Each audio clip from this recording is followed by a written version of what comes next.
Welcome back from the ad break. Welcome back from a 2 day or a week long ad break. But yeah, man, I realized whilst we were shooting by, there's so much to unpack here, and it needs me to do my due diligence, yeah, bro. And also on the previous episode, at about 14 or 13 minutes, I actually missed what Justin was actually saying when he was like water dropping nukes like Truman, yeah, bro. So, yeah, actually, I believe it was in the 1960s, if not 19 around the 19 somethings, 1960s, 70s there. Yeah. So Justin was actually referring to the fact that South Africa at the time had a nuclear program in which 6 nuclear bombs were actually produced and then were later on disseminated. Is it disseminated? Yes, they were later on disseminated. I think it was disseminated, but they cancelled that whole project before handing over power to the ANC. Yeah, but so yeah, that's what Justin was actually referring to, and it is also known. I don't know if this is known, but South Africa actually did also play a role in World War II. Like, we had soldiers that went over there, and then they also fought in the World War II. Not to say that they were directly involved in orchestrating the World War II, no, but we did have our forces, South African National Defence Forces, that actually went over to to fight in World War II. So yeah, I also think that really ties in well. So I think we can scrap out the 1994 bombing thing. And also, I'm not saying that Botha and the National Party were actually part of orchestrating those bombings. No, I do believe that it was people who were not happy with what was happening and the democracy that was now starting to happen, the change that was starting to happen. They decided that maybe we should like have a mass killing. Yeah. So yeah, those are the things I just wanted to fix before we head into Luke's verse on change, right? So right after the chorus, Luke begins his verse by saying, okay, welcome to my broken home. Flags fly high, but black overshadowed by green and gold. Ugh, slick hand and a fat face. Many mice and men, I booked a ticket to the rat race. I was playing hangman, opponents never said a word. I guess that's what happens when you putting numbers on the board. Why stab with a knife when you can use a sword? I don't need my spine when okay, welcome to my broken home. Flags fly high, but black overshadowed by green and gold. Ugh. And then he says, slick hand, fat face, many mice and men. I booked a ticket to the rat race. I was playing hangman. Opponents never said a word. I guess that's what happens when you're putting numbers on the board.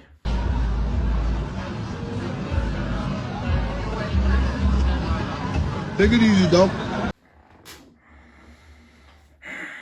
So we'll start things off there, right?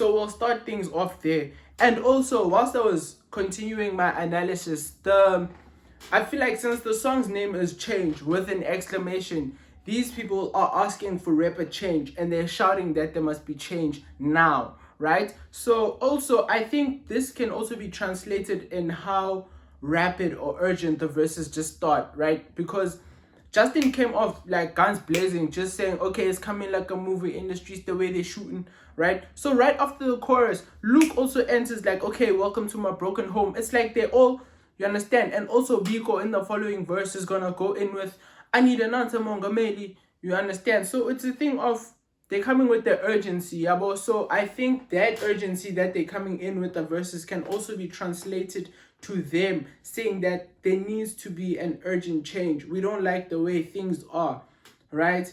And they also weren't begging for change. They didn't say any change. No, they were like, we need change now, right? And the way that they said it 3 times, because sometimes most, if not all the time, struggle chants, or rather like when people are revolting against something and they're using a song, the chant is usually said 3 times, right? Change. But we all just begging for change. Even though they're saying we're begging for change, they're not begging for change. They're demanding the change, right? Okay, so let's go into Luke's verse. So Luke says, okay, welcome to my broken home. Yabo, flags fly high, but black overshadowed by green and gold. That's a double entendre. That is a double entendre, right? So, welcome to my broken home. So, Luke is now inviting us. He's welcoming us. It's like we're already there, and now he's opening the doors to us, to his home. His home, which is South Africa. But yeah, home South Africa. But also, it's like now he's opening the doors to a literal home. But flags fly high. Flags fly high. Obviously, we're patriotic. We're proud of being South African. A lot of South Africans are very patriotic people and are very proud of being born or being from South Africa. But like that's one thing we have in us. A lot of us are very proud to be South Africans. China as fly, sila emzansi, wire. Where's one can go? And then he says flags fly high, but black overshadowed by green and gold. So why am I saying this is a double entendre? If you look at our national flag, we have the black triangle, then it's covered, followed by the what? The gold, right? Then followed by what? The green. That Y shape, that green, and then we have the white, but now obviously the black becomes overshadowed by the gold and the green in the sense of the flag. And then also black symbolizes bad, right? The bad things that actually happen. The black is overshadowed by the green and the gold. That's why Luke then says, ugh, you understand? It's because all of these ills and ails that are actually happening in South Africa are actually covered by the fact that we have beautiful people, beautiful physically and also spiritually, like just, South Africans are just a welcoming people, warm people, vibrant people. So we also have a lot of minerals, diamonds, gold, platinum, you name it. We also have those things in abundance. And we also have the beautiful landscapes. I mean, Cape Town has been voted the most beautiful city, I think 7 times in a row, if I'm not mistaken. I actually heard this from a podcast I was watching. So you can only imagine. And like provinces like the Eastern Cape, KZN, there's so much greenery in Mpumalanga, Limpopo, God's Eye, oh my gosh. Bro, like there's so many things I can mention. Venda, bruh, so there's a bit of everything in South Africa. So our beautiful greenery, the beautiful spirits, because green also does symbolize a good spirit, right? Green growth and all of those things. So the black is overshadowed by the green and the gold. Gold for our minerals, the gold that was found in Gauteng. Gauteng. So yeah. But also when he says flags fly high, on the 27th of April, right, 1994, which was Freedom Day, that is when the new flag was actually the new flag was hoisted up, right, on Freedom Day, 27 April 1994. So flags fly high, we're getting freedom, democracy, right? We also have a new flag that was actually done by Frederick Brownell. Frederick Brownell is the one who made our new flag. And so it really ties in really well with him saying flags fly high, because on that day, on the 27th of April 1994, we celebrate when we got our freedom. But with that freedom came a lot of black in it. A lot of things like no financial freedom, crime, corruption, bribes, corrupt elites, corrupt politicians, you understand? So things like that. And then flags fly high, but black overshadowed by green and gold. So I did say that it matches really well in the sense that our flags fly high, but sometimes when you're looking at the flag, you don't necessarily pay attention to the black, but the first thing you kind of see is the gold, because it pops out, but you also can't see the black. But the beauty of everything in South Africa tends to like overshadow all of those things, right? So and then when he says obviously it's a sign of disgust, then he says slick hand and a fat face. So I believe when he was saying slick hand and a fat face, what did I miss here?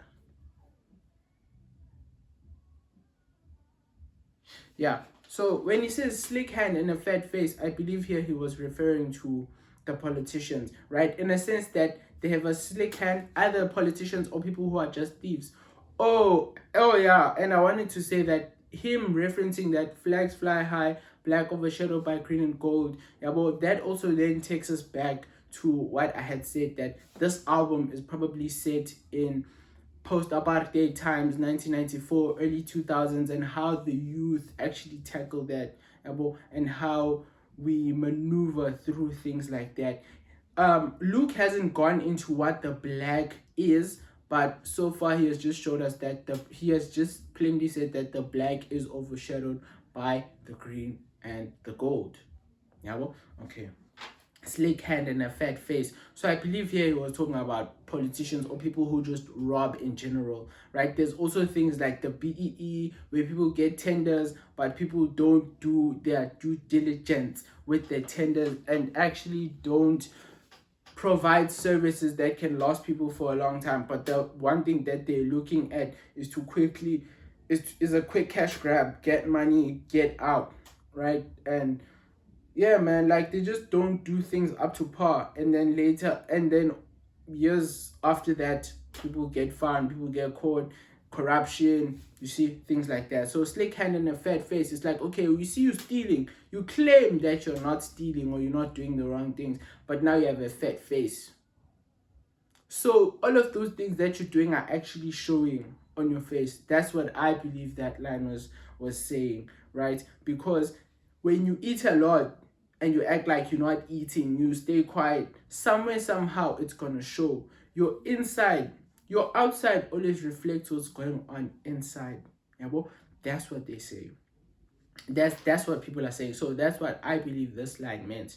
Then when he says many mice and men, I booked a ticket to the rat race. Yeah, well, many mice. So we know mice are amaroto, right? Many mice and men. So I believe in him saying many mice and men. There are a lot of people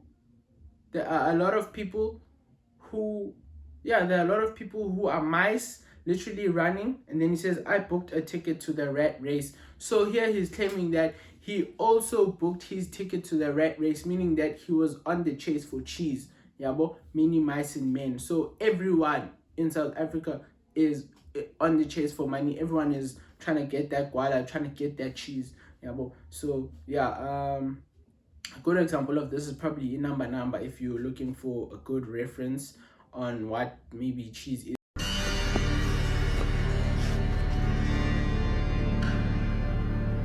Amaroto into ezidla cheese ngengane.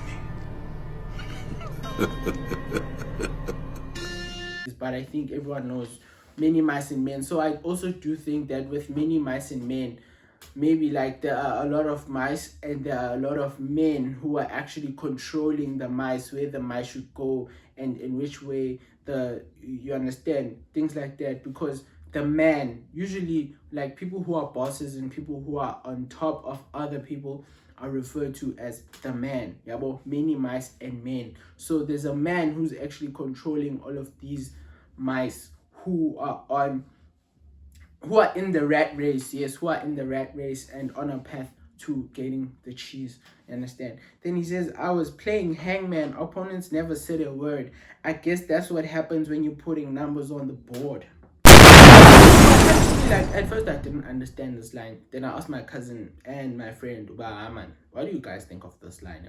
What I thought the line meant was, he's playing hangman, opponents never said a word. Yeah, but that's also a bar. That's a bar. Because hangman is obviously a word game. So someone is supposed to say something, like say a word, say a phrase, or anything.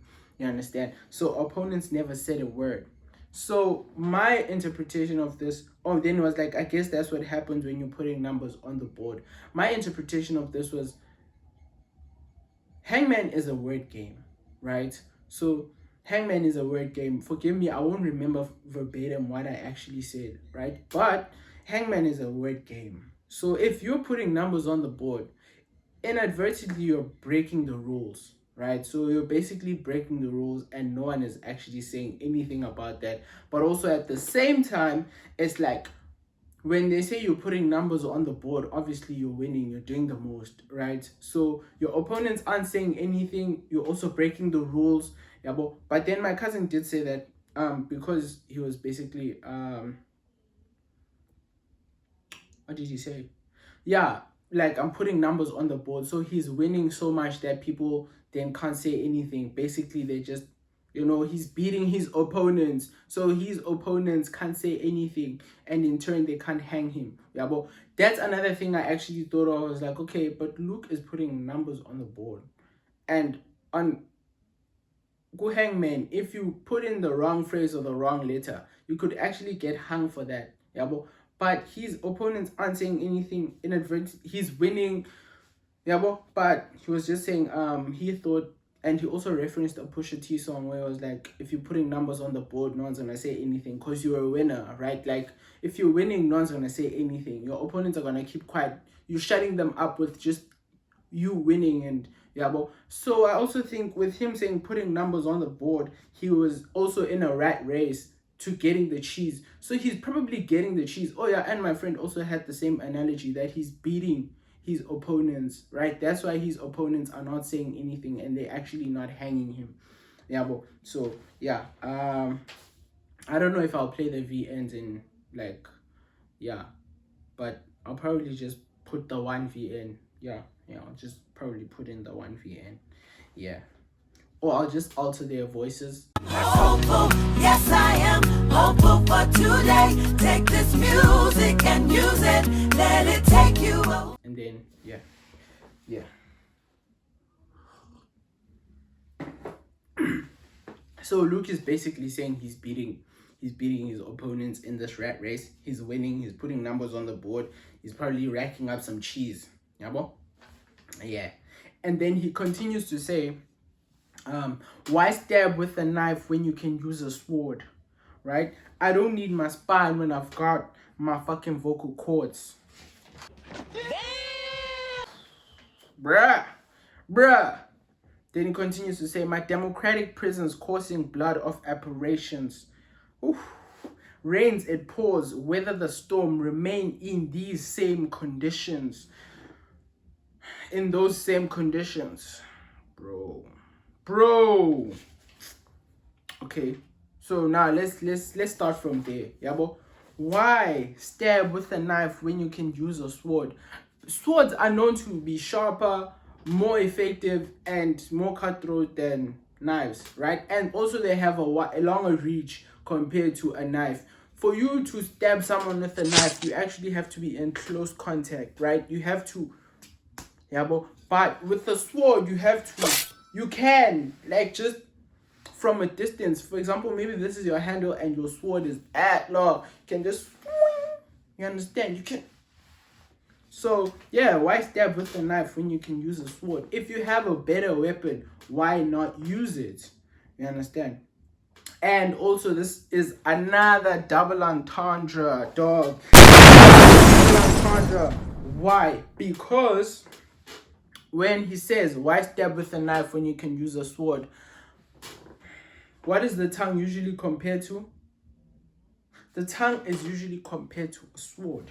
Like when people say, like your words cut deep or something like that, usually that's what they mean. Like when your words cut deep. So Luke here isn't necessarily referring to physically using a sword or a knife. I don't know. But if we're bringing it to him talking about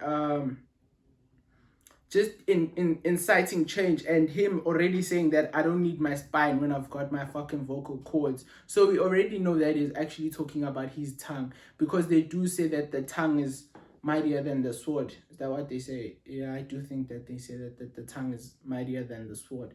Yeah, but in this context, he's using his words because his words cut deep. Yeah, so I did say that the tongue compared to a sword, as it can inflict much deeper cuts, unlike a knife that doesn't go as deep. Yeah, so Luke is comparing his tongue, which doesn't only go in, like when you hear it, to your physical, but it also goes to your soul and to your spirit, to your mental, right? Because what did Justin say in the previous verse? He said we're infiltrating minds, right? We're infiltrating minds. So Luke knows that with the voice, you can speak to someone, change the way they behave, change the way that they see things. Yeah, but even with myself, like reading these lyrics, studying all of these things, somehow that thing does change how I see the world and how I view the world. Yeah, but and how I view certain topics. Right? Change. So they're infiltrating one mind at a time. As now with me spewing all of these things and dropping this knowledge onto you, that's also their work. They are also now infiltrating another mind from me, through me, and like, yeah, through me. You understand? So yeah, Luke is comparing it, spreads a message that cuts deep and shows the reality of SA in its rawest form, because he actually did say, okay, welcome to my broken home. Like, that's not how you welcome someone. That's not how you welcome. Like, you can't say, when you have a visitor, you can't say, okay, welcome to my broken home. This is my dysfunctional family. This is what we do. Oh, nah, don't mind Pops, he's just abusing Mom. Or don't mind Mom's, she's maybe whatever it is that is wrong. You understand? Nah, don't mind my sister, she's got OnlyFans. Nah, don't mind this. In my broken home, there's rape culture. There's a purist culture in my home. Just that. You understand? So he's showing South Africa in its rawest form. He is now getting into detail with the slick hand, fat face. Don't mind my corrupt uncle over there when he claims to love us, but he's also stealing from us and making sure that we starve. Type shandis. Yeah, bro? So yeah, man. And then slick hand, fat face, all of those things. So he's showing South Africa in its rawest form. Yeah, bro? Yeah. And also, yeah, you can do more harm with the sword than with the knife. Yeah. So I don't need my spine when I've got my fucking vocal cords. Yeah, bro? Spinal cord. Also, you see what I was talking about when I was saying that writing here is immaculate? Because spinal cord, vocal cords, right? But now his physical, his voice, or rather, because your voice is like your spirit, right? Because it's not in physical form, it's just sound, but your sound transcends all barriers, right? Because your music or whatever you say, like now as I'm shooting this video, someone in another country could watch this video, meaning that my video has traveled further than I ever have in my life. Same with the music. Luke knows that his music will probably travel further than he ever has in his life. Places that he has not gone to yet, but his music has already reached. You understand? So that's why he's like, I don't need my spine when I've got my I don't need my spine when I've got my fucking vocal cords. You understand? He's standing on his word. Another way to say, I'm standing on my word. Like, I've got my word. You can break me, you can hit me, but as long as I have a voice to speak, I will use it. As long as I have a voice to speak, I will use it. You understand? And as long as I can still speak, I will definitely use it. Yeah, bro. So he's standing on his word. He's a man of his word. Word is bomb, my nigga. Okay, yeah, now I'm getting too passionate. But yeah, yeah, and then he said, I don't need my spine when I got my fucking vocal cords. My democratic prisons coursing blood of apparitions, rains and pours, weather the storm, remain in those conditions. Shit's hitting the fan in open sewage systems, heats in the streets if you really need a pot to piss in. Ugh, there's no begging for change when your daughter has to eat on the day morality turns grey. But what's the sinner in the eyes of a saint? When my saints let my spirit decay, that's just a false prophet. My democratic prisons coursing blood of apparitions. Democratic prison. So broken home, democratic prison. Also him saying that democratic prison, that's like a juxtaposition, because democracy means people have freedom of choice, people have freedom, people can do whatever it is that they want. But now, but also in prison you don't have a lot of choices. You don't have the freedom to do what you want, or you don't have the freedom to like change paths and all of those things, right? So that's a juxtaposition, a democratic prison. And again, now we start to see with, okay, it's getting deeper. Yeah, well, broken home, a democratic prison. So it's like we're given the illusion of being free, but we're actually not free at all. You see? Yeah. So that's a juxtaposition, right? That's a juxtaposition saying that we're free, but also it's like we're in a democratic prison. Yeah, but and also my democratic prison is causing blood of apparition. So I then checked what are apparitions, yeah, but so apparently it's said to be like ghosts, or holy figures, yeah, but things like that. So my democratic prison is causing blood of apparitions. Yeah, bro. So a lot of people, so I think Luke here was actually referring to the fact that a lot of people died for this freedom that we have today, the ability to have a freedom of choice, freedom of speech, like we can say whatever it is that we want. Yeah, bro. So a lot of people, like, it's coursing with the blood of those people, our freedom fighters, a lot of names that were also not mentioned but played a vital role in also giving us this freedom that we have. So I think Luke is saying we should not overlook the people who have lost their lives fighting for this country. Yeah, bro. And it also really ties in very well to what I had said about the black being overshadowed by the green and the gold. Yeah, but so now Luke is actually telling us the truth that, okay, sharp, we have these beautiful things, but for us to have these beautiful things, a lot of people bled and a lot of people died for these things. Like what Justin had also said, yeah, but like gazing at the meaning through revolutionary eyes, don't look up at the sky, it's but a rain. And then he was also shouting out to all the people that actually fought for freedom, people that actually came with the message, people that came.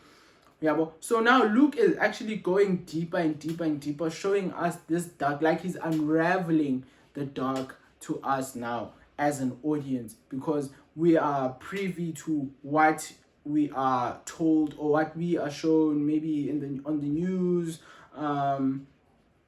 things like that, or the things we generally see. Yeah, but we're not very privy to the negative things that actually happen. Understand? Yeah. And also, I also said this, as someone who also welcomed us into his home, we see him giving us a tour, being as vulnerable as possible, right? And I also did say, because sometimes when we take pictures of our home, right, when we take pictures of our homes or we take pictures of ourselves, we tend to choose like the best corner in the house, right? The best corner in the house, the best angle in the house to shoot ourselves or to shoot our home, right? But we don't necessarily show the corners that are not so great, the cracked wall, the broken window, or the part where maybe a criminal could see something and then enter via that part, right? So which is what also happens with South Africa. Of course, we're supposed to paint a good public image so that we can have more people visiting the country, tourism, job creation, and all of those things, right? But also it's very important that we don't necessarily shy away from the bad things that actually happen. And once you welcome someone into your home, it's inevitable that they're going to see the lacks that you didn't necessarily show. But oh, I thought maybe they had a full kitchen set or dining set, but they don't actually have that. Understand? I thought they were living this perfect life, but they don't have that. You understand? So now it makes sense why he then said, okay, welcome to my broken home, now democratic prison. So more than anything, this home, at first he said home so that it landed softly, but now he's saying democratic prison to show that he's actually locked up. Yeah, but he doesn't have the freedom of choice. He has it, it's an illusion basically. It's like we have it but we don't have it. It's like that mom with the wall who asked his son, do you want what color do you want your room to be? The son was like red, and then she's like, nope, you're getting a yellow and white room. Bruh. You see, so it's things like that. Yeah, well, then it says it rains, it pours, weather the storm, remain in those conditions. That doesn't necessarily show positivity. Like, it doesn't show positivity because it rains, it pours, you weather the storm, right? Problems come. You work on those problems and then you remain in those problems. it's like, okay, we solve this problem, on to the next. Next, what do you have for us? Yabo? It's like tranquility never comes, peace never comes, change never comes. Yabo? One problem, the next. One problem, the next. So that's also what Justin had said in his verse. Which that's what Justin had also said. I think I forgot the verse. I forgot the verse. I forgot the line where he specifically spoke about that. But that's what Luke is actually saying about change is not necessarily coming. And I feel like here he is foreshadowing that change happens, but it's a very gradual and a very slow process. Because we'll fix one thing and then there's a gateway, there's a problem here. It's like how we have come.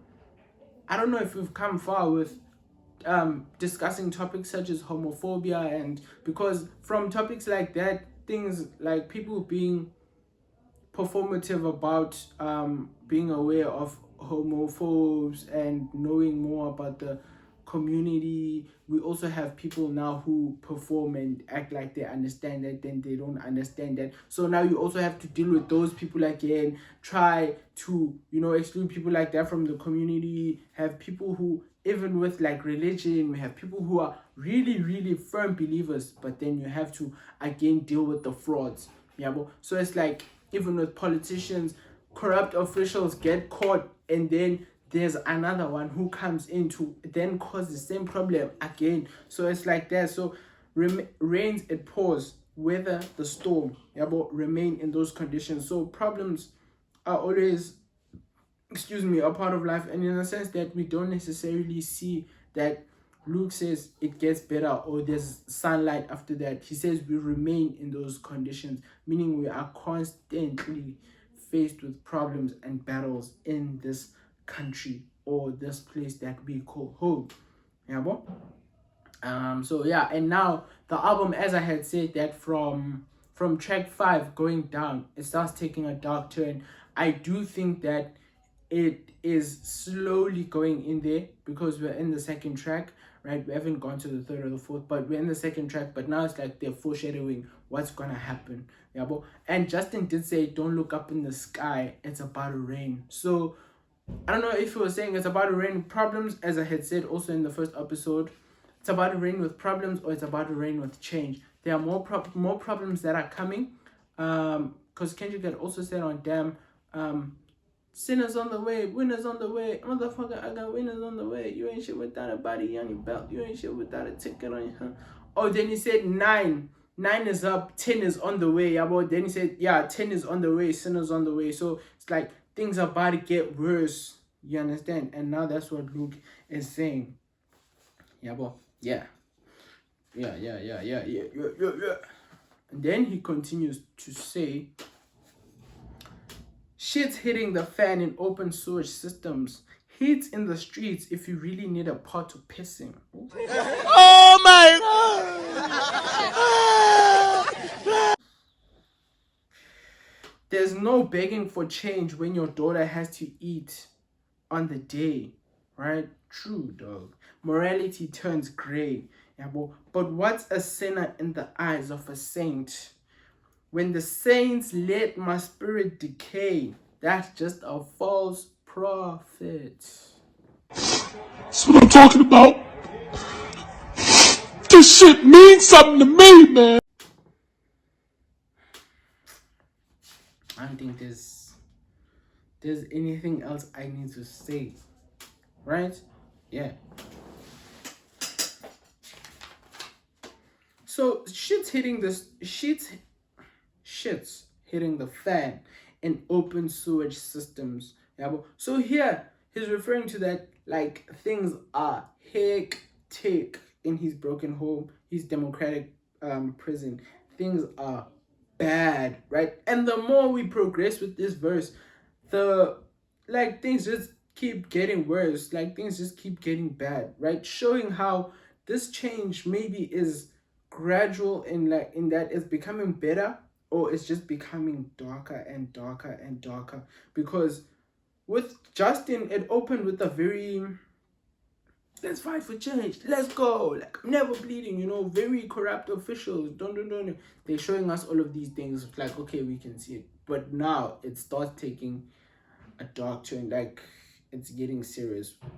You understand? So shit's hitting the fan in open sewage systems. This also refers to the bad sewage systems that we have in South Africa, especially in the townships, right? Like with waste on the streets, like just bruh, sometimes you're jumping shit on the streets. So that's a double entendre in a sense that shit's hitting the fan. There are problems in this country, like things are bad. Like when they say shit's hitting the fan, it's just splattering. Obviously when shit hits the fan, it splatters everywhere and it's just bad, like it's crazy, right? So in open sewage systems, obviously the sewage systems are open. The government also takes time. People who work with those things, with those sewage systems, take time to work on those things. Those things infest. They create more rats, bacteria, and all those things, right? Heat in the streets if you really need a pot to piss in. So a pot to piss in, basically, back then, I think in England, right? Back then, I think in England, there weren't toilets. I think 16th or 18th century, there weren't toilets, right?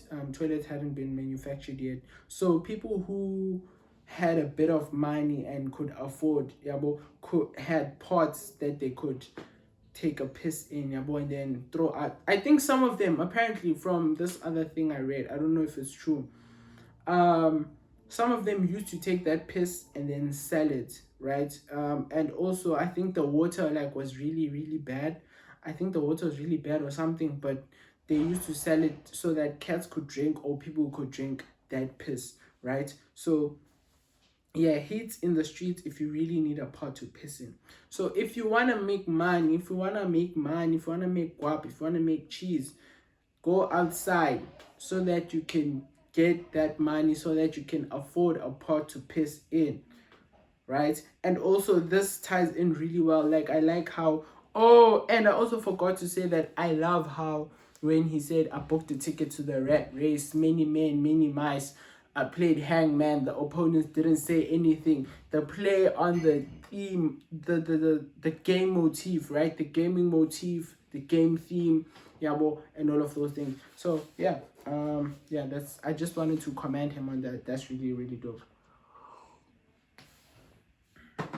And now we continue with the drainage motif, or rather a drainage theme. Drainage thread, rather. But rather, hits in the streets if you really need a pot to piss in, bruh. So heats, like, also with how now we haven't gotten to the big verse yet. So the bad drainage system we have in South Africa, yes. Look, dark overshadows of green.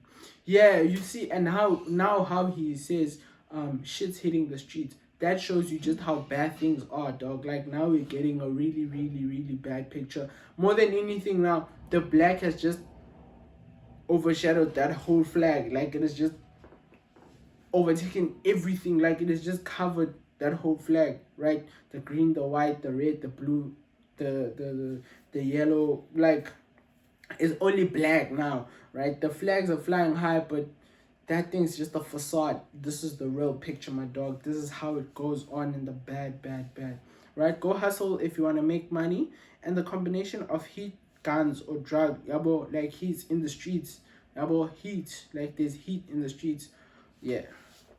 So there's no begging for change when your daughter has to eat on the day. So here he continues to play on that whole thing of change as in money, but also change as in literal change. Like we're not begging for change anymore, we're demanding this change, as I had said in the previous verse. But we are demanding this change, my dog. And when you have people to feed and people to look out for, you don't care who the next person is, but all you want to do is just get your koala up. What can we do?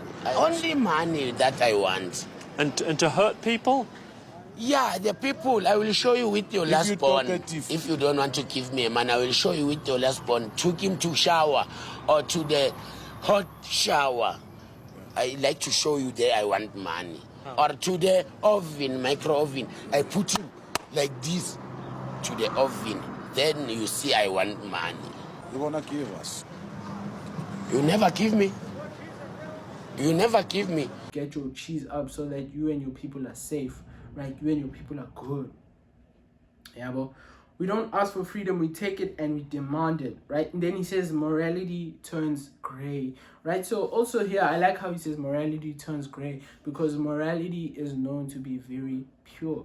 Morality is pure white. Yeah, but when you think of some things that are pure, you think of white, you think of, yeah, just clean, right? So morality turns gray. So obviously morality turns gray in a sense that your morals are good things that you stand on, but now they start to become infested with the what? With the black. Now black things start coming in, like izinto zobumnyama, evil thoughts, right? Evil thoughts start coming in, they start sipping in. What does that cause? That causes a mixture between black and white. What does black and white cause? Gray, right? Morality turns gray, or morality becomes an old concept. You forget about morality, right? Now you're moving with this. You understand? Yeah, because sometimes when like people get old, they turn gray. So morality turns gray. That's also personification. It could also be personification in a sense that it turns gray. Colors, yes, morality turns gray, but also when someone's growing old, they become gray. Their beard becomes gray. Their hair becomes gray.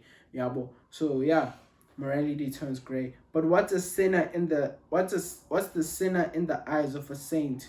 That's a rhetorical question. That is a rhetorical question in the sense that it's still a sinner, right? It's still a sinner. And then and obviously those people are judgmental. They're already judging that person for taking this route, not looking at a broader perspective of things that led that person to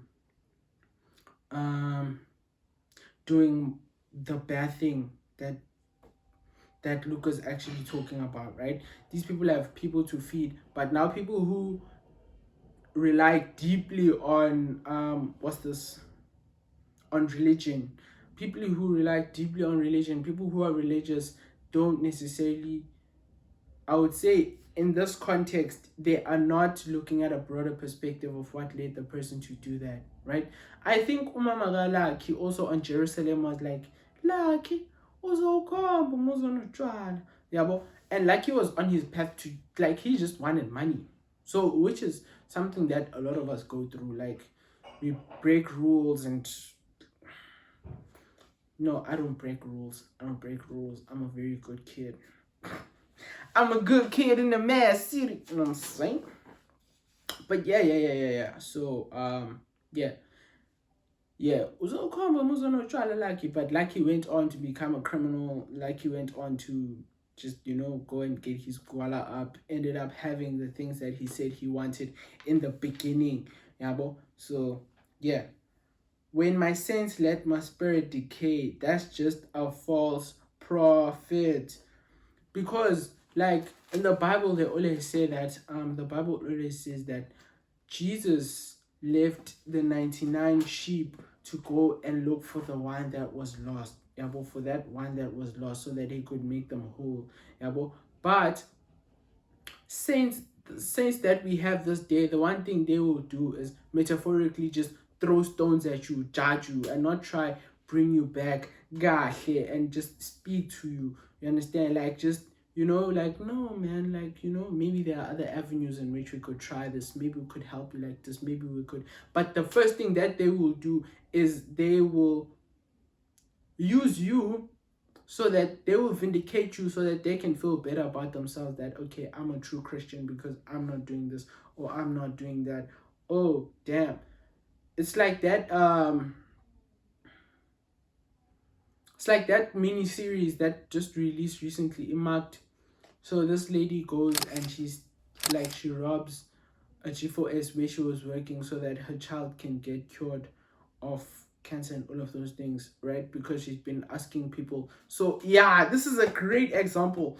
That series, go and watch Marked. That series is a great example of what Luke actually talks about here when he says there's no begging for change when your daughter has to eat on the day. But in this instance, your daughter needs medical attention. Yeah, bro. So yeah, guys, morality turns gray. Like, that lady is the perfect example of what Luke is actually talking about. Because also her husband is a staunch Christian. Like, they're all staunch Christians. Yeah, well, her husband's a staunch Christian, but morality turns gray when that lady unmarked, dog,